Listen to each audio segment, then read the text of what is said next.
guys, it's Andrew, and this is why we're fat. So, a couple weeks ago, I posted a picture of a calzone that I made. It is one of Matt and I's kind of easy, actually pretty quick go-to meals during the week when he's working and I am home alone, working all day.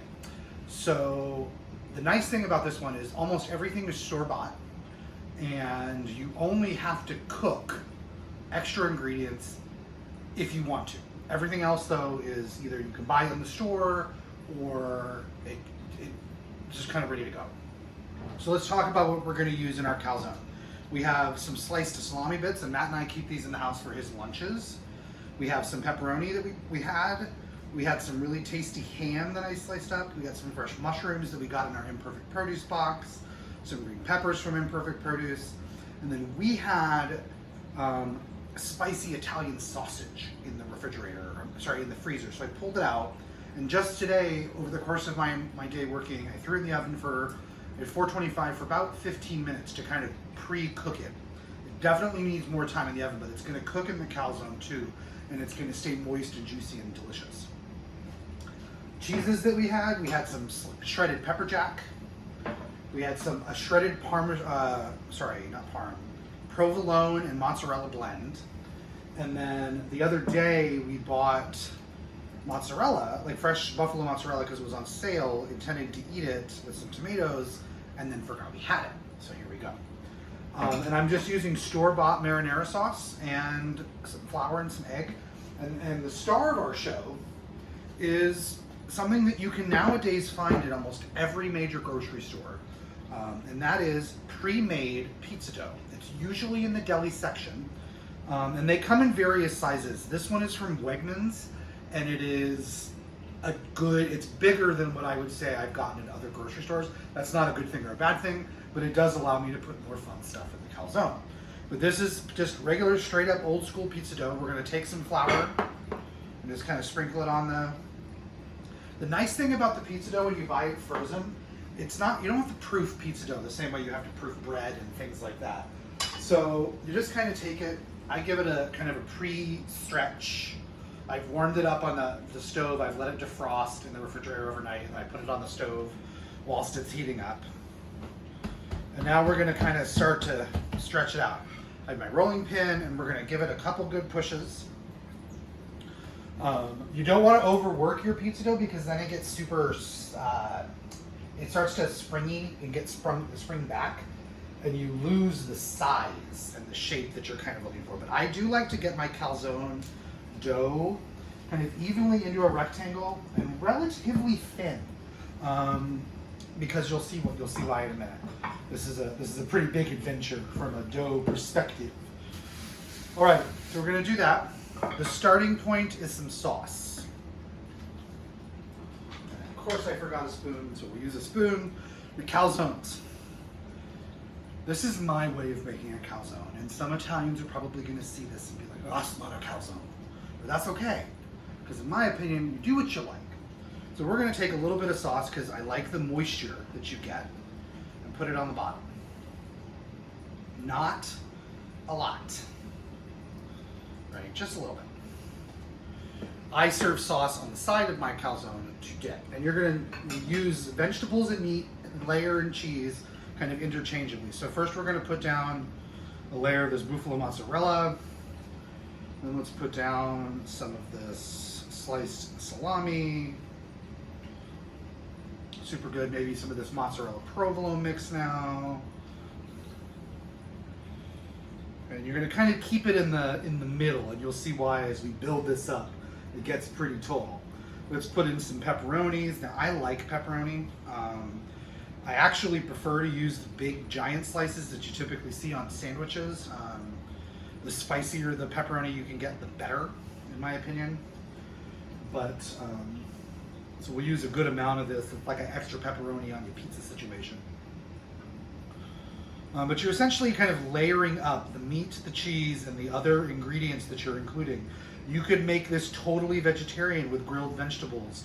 You could just make it with cheese and pepperoni, or just a bunch of different cheeses would be super good. And Maybe use some blue cheese and some brie and things like that. The cooking time, based on how much you put in it, also varies. So keep in mind, the bigger you make it, the more you need for cooking time. So let's put in a little bit of the pepper jack now. This layer here. And let's do some vegetables. So we'll do some peppers and some onions here. Hooray. Now, peppers, onions, vegetables in general here are kind of, you need to decide what you like better. I like, when I bite into my calzone, to have a crunch. So I do not pre-cook my peppers and onions.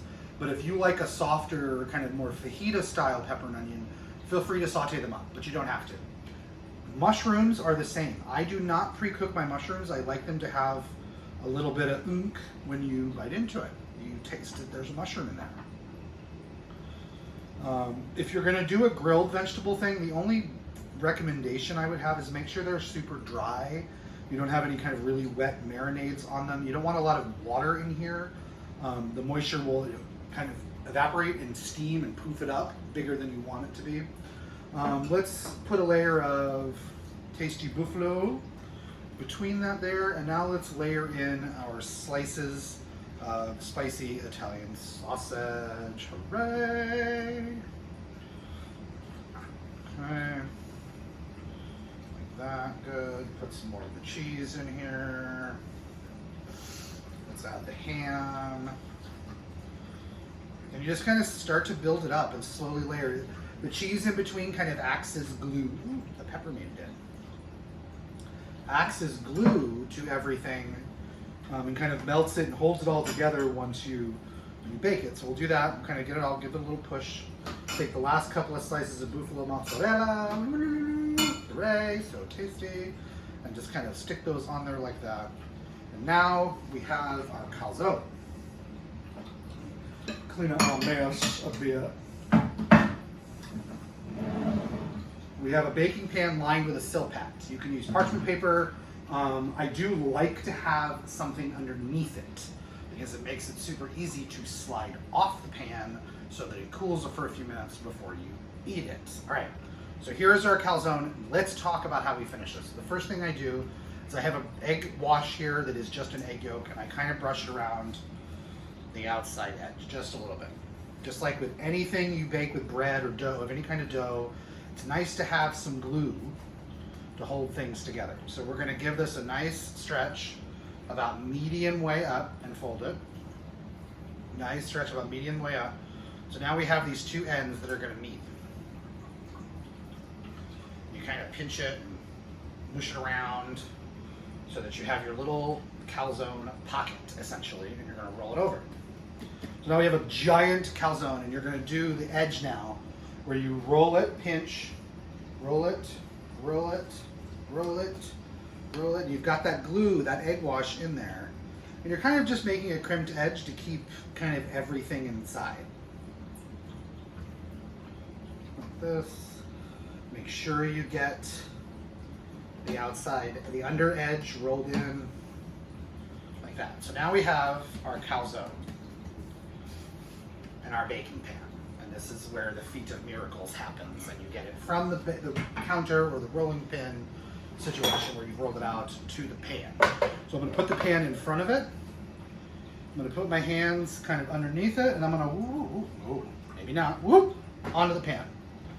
All right, so this is super hefty. So pretty clear that this is definitely more than 2 servings, though I think some people that are super pizza fans might argue with you. But this is a big one. This will feed me and Matt tonight for dinner, and me for lunch today or tomorrow, and maybe the next day even, depending on how much we eat tonight. So now we're going to take our egg wash again, and we're going to brush it so that when we bake it, it gets nice and golden. And you're going to kind of, this takes a second, and it takes a good amount of egg yolk. Make sure you get it all in the creases of your little purse stitching situation that you've done on the edge here. I might need another egg yolk. That's big. Let's see if we can spread it around though.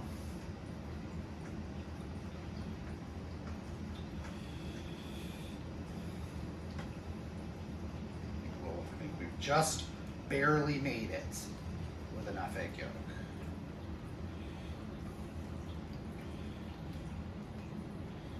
Okay, now, a couple of things at this point. There we go. One important step here that a lot of people forget to do is put some vents in. You do not want the ingredients in there to steam and fill this up with air so it turns into this giant bubble with all the ingredients kind of dry on the bottom. So you put some nice, fully all the way through slits in the top. I like to do this after I put the egg wash in because I think it looks pretty. The other thing I do just before I put it in the oven now is take some kosher salt and add it to the top. You could do sesame seeds, you could do pet chili flakes, things like that, whatever you want. But a little salt never killed anybody. And it's super tasty. This is gonna go in the oven. Calzone of this size is gonna take about 35 to 40 minutes in a 400-degree oven, maybe. You want the inside temperature of the calzone, which also means you've cut those vents. You can stick a thermometer in there really easy.